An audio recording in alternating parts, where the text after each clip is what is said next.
जिंदगी के किसी मोड़ पर अगर कुछ अहम फैसला करना है तो हमेशा अपने दिल की सुनो। व्यक्ति अपने विचारों से निर्मित एक प्राणी है।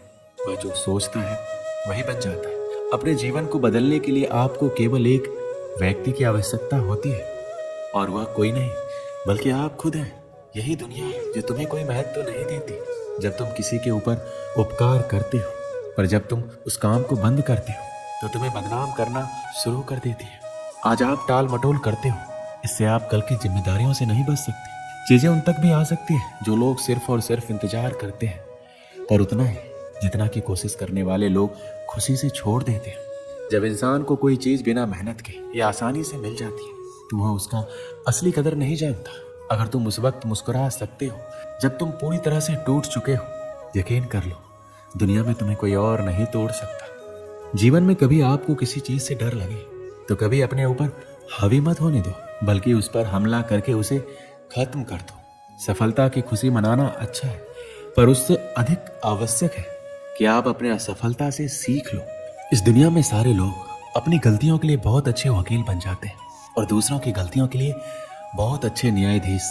लोग जिंदगी भर भौतिक दुनिया में हर चीज के पीछे भागते रहते और ये पता लगाना भूल जाते कि सबसे महान खजाना तो उनके भीतर ही है। मैदान में हारा हुआ इंसान फिर से जीत सकता है, लेकिन मन से हारा हुआ इंसान कभी नहीं जीत सकता।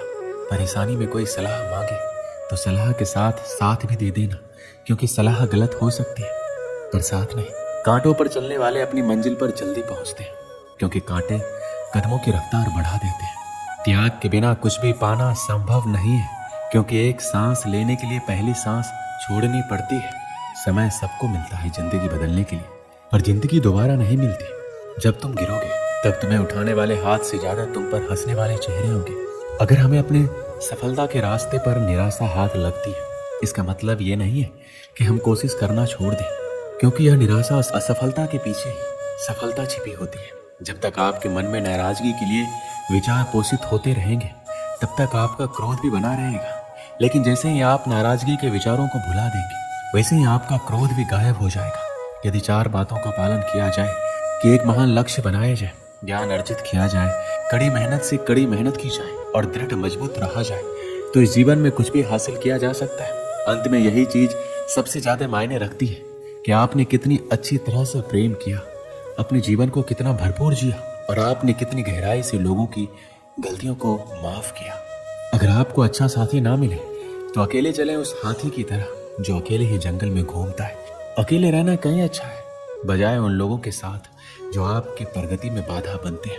एक समय की बात है, एक धनवान सेठ ने अपने गांव के गरीब लोगों के लिए प्रतिमाह दान का प्रबंध कर रखा था। किसी को 10, किसी को 20, किसी को 50 रुपए उसकी पारिवारिक खर्च के आधार पर दान में मिलते थे।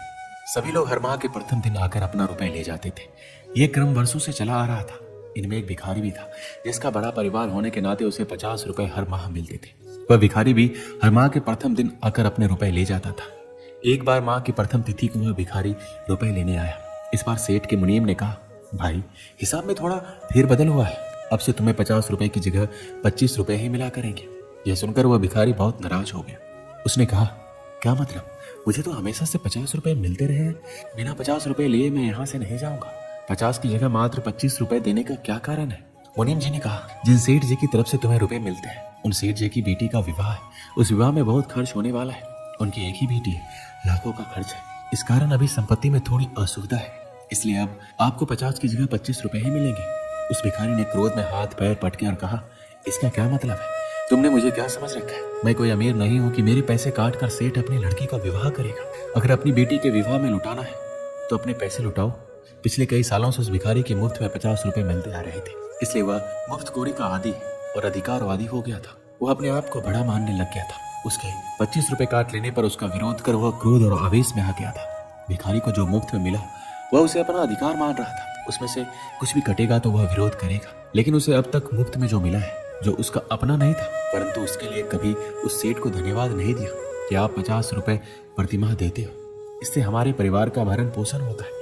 लेकिन जब रुपए कटे तो विरोध अवश्य किया।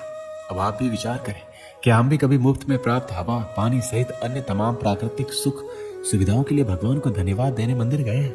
शायद ही किसी का उत्तर हाँ होगा। हम सभी अधिकतर केवल सुख की कामना हेतु ही मंदिर गए हैं। जीवन जिस प्राप्ति में हमारा कोई योगदान नहीं है, ऐसे सुंदर उपहार के लिए हमारे मन में उस ईश्वर के लिए कोई धन्यवाद नहीं है। लेकिन जीवन में आने वाले दुखों के लिए ईश्वर से ढेर सारी शिकायतें अवश्य होती है। जब भी हमने भगवान को पुकारा है तो केवल किसी पीड़ा या दुख निवारण हेतु ही पुकारा है। क्या आपने कभी धन्यवाद के लिए भगवान को पुकारा है? जय श्री कृष्णा।